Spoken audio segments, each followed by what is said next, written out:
Well, hello again. This is a bit of a bonus, isn't it? 2 videos in 3 days. Wow. Anyway, it's not about Cambodia again, but it's about something. Well, it's about why I left the UK, really, and I'll tell you what it's all about. I've seen it coming for quite a while, this, but the UK had been restricting air travel. I mean, when we had a successful business, I had a big engine Merc, C350, which was 0 to 60 in 4 seconds or something like that. Something stupid. And we used to get about 27, 28 miles to the gallon out of it, driven carefully. Nothing like an electric car, but when I got past early 70s, I thought, I'm just going to kill somebody with this bloody thing, aren't I? So I gave it up, didn't bother renewing my licence. We were in the middle of COVID. You couldn't see a bloody doctor because they were all on the frigging golf course playing golf or whatever they were doing. And you just couldn't do it. You had to book an appointment before 8 o'clock. I was living on the boat at the time. And it's bloody dark in winter at bloody stupid o'clock in the morning. I can't get a bloody wireless signal. I'm going to walk in the frigging dark. They must think we're bloody crazy and they're playing golf. What the friggin' hell's going on? Anyway, so I've been driving cars since I was 12, 13. Not legal on the roads, but I did pass my test when I was 17. I passed it in the Vauxhall Victor FB, 3 gears, no synchromesh on first, column change, bench seat. Try doing that now. You wouldn't have a chance. Not a chance. What to do, hand signals and things. Well, my God. Anyway, past that. I'd passed the motorcycle test as well. Which means that in theory now, if I still had a licence, I could go out and buy a Kawasaki 1300 or whatever the top of the range fast machine is, and still drive that on a full licence. That's just ridiculous. But that's the way it was. And for those of us at that certain age, you remember, the driving licence used to be a little red book like that. And had some of the driving laws in it. And we always had a copy of the highway code, which was only about this thick. Anyway, that's beside the point. But one of the things that made me want to leave the UK was the stupidity of the laws.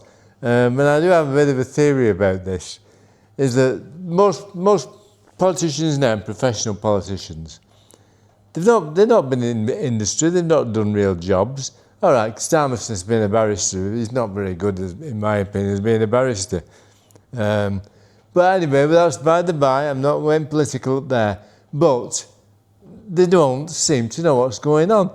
And I looked at I like watching occasional videos on motoring on YouTube. I watched Jeff Bike's cars, I watched the McMaster,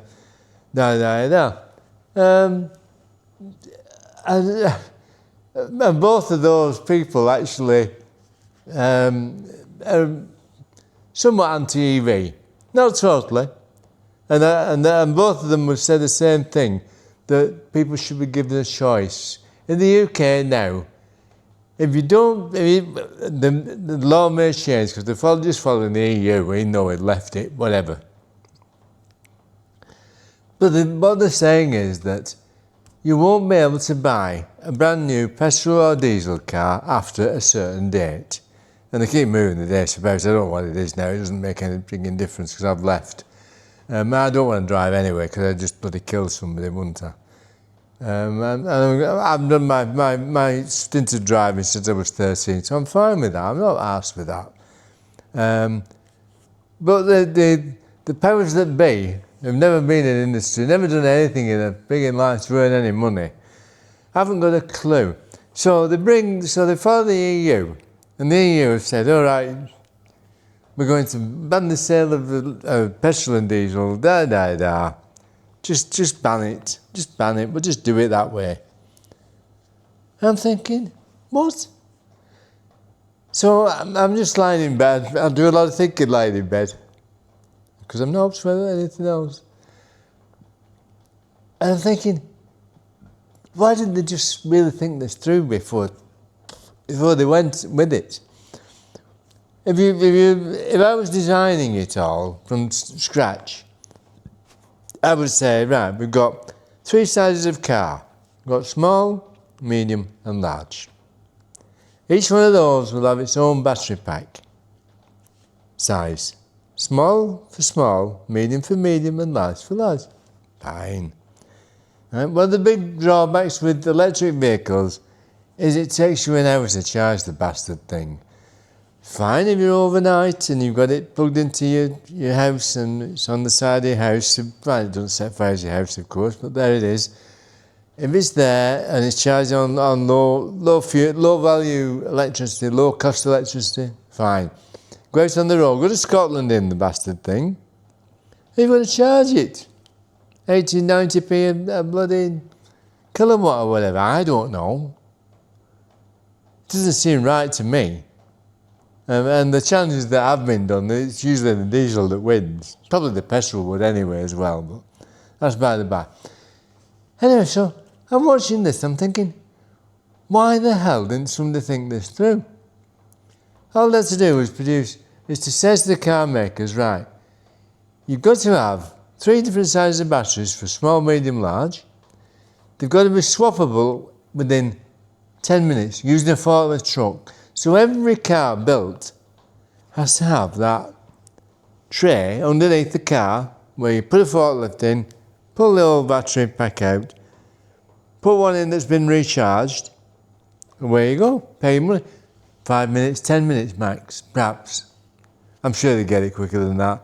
And that's off the top of my head, that's in the back of an envelope. Come on. And instead, we've got this stupid situation where they're building all these bloody charging points. And there's a hidden agenda somewhere, because why aren't petrol station people, owners, franchises, whatever they are, why aren't they up in arms saying, oh, we're not going to put up with this, losing all our revenue? They haven't said a bloody word, have they? So what's going on? There's something going on. There's something wrong with this. So anyway, so at the moment you've got all the different manufacturers, and probably only 2 or 3 really, in reality, big manufacturers anyway. And they've all got different battery systems, battery bank systems, It's not been ratified that there's a safe way of, when I come to sell an electric vehicle, when I come to sell it, how do I tell the future buyer what the battery's like? I need a certification, don't I? I need something to certify that this battery is 80% of what it was. If I'm driving it like a stupid bugger, it might only down at 40, I don't know. Okay, it's not like I can just take it off and put a meter on it, is it? I can't do that. I'm not even going to go near the bloody thing. I'm not worried enough about the bloody solar on the boat, never mind the bloody electric car. So they followed this rule. So they're building these bloody charging stations, and to be pulling them down in 10 years' time, if they last that long. And if you look at the charging stations, the price is way, way high. There's 1 or 2 have got rain covers on them, only 1 or 2. They're all built next to a Costa Bomba coffee or whatever, or a Subway or whatever's going to be dear anyway. So you're stuck there, you're just knackered, aren't you? It's just costing you a bloody fortune. And then you've got Rachel, our friend Rachel, who's decided, and this has been prophesied, don't worry about it, not me that's saying it, was prophesied. We're going to put a mileage charge on. Because of course the government is going to lose money, isn't it? They're not getting any road tax. Oh, that's the other thing, isn't it? Of course they put the road tax on the EVs as well. Anyway, so UEV owners know all this. I'm not saying that they're bad. I'm saying that they're just not right for long distances, in my opinion. They're okay for, if I can charge it outside my house, drive it round town, recharge it back at home, that's fine. I'll put up with the rest. Is it cleaner? Where's the electricity come from? We haven't built nuclear power stations. We've got one being built. It's taken about 40 years longer than it should have done. When I was growing up, with bloody nuclear power stations were thrown up all over the shore. We've been building a bloody fast rail link for bloody 20 years. What's going on? Through the motorways in here a couple of years. And there's another thing. I've driven on the M62 before it was opened, officially. It used to be the fast way to get home from the pub, because we all used to drink and drive then, of course. Anyway, that's bad. I don't do it anymore. They do it in Siem Reap, I believe, but I've only what I've been told. Anyways, and that's one of the reasons. I mean, it's just stupid. They're just forcing people into something that's just not viable. I mean, when the internal combustion engine came in, and the farmers adopted the tractors rather than the horses, didn't they shoot all the horses, did they? Abandon them, said, oh, you can't buy a horse now. Because it was a good product, it did its job better than the horse bloody did. But if the EV doesn't do it better than the ICE, the internal combustion engine, then why bother? Because the public won't do it. They say, hang on, I'm not bloody waiting bloody services for an hour and a bit, listening to the wife chattering on about what's in woman's own or whatever happens anyway. And I've cut the corners off your sandwiches and all this shit, and I'm just not interested. Right? So get a grip. Anybody with any sense now in the UK would buy a diesel with not a lot of miles on it, but a good quality diesel. It's up to you. I'm not recommending anything or saying bad about anything. Bad about electric or bad about anything. But if I was back in the UK of driving age, I would not be going electric. It's not environmentally friendly. It's costing more. The residual value is less. So I don't see how it's a winner. I don't know where they're even coming from. Anyway, that's just my 2 pence. And I'm not political. It's just one of the reasons I left the UK. And good luck to everybody who's still in the UK, but my opinion would be to get out as soon as possible. But there it is. Anyway, bye-bye for now. Oh dear.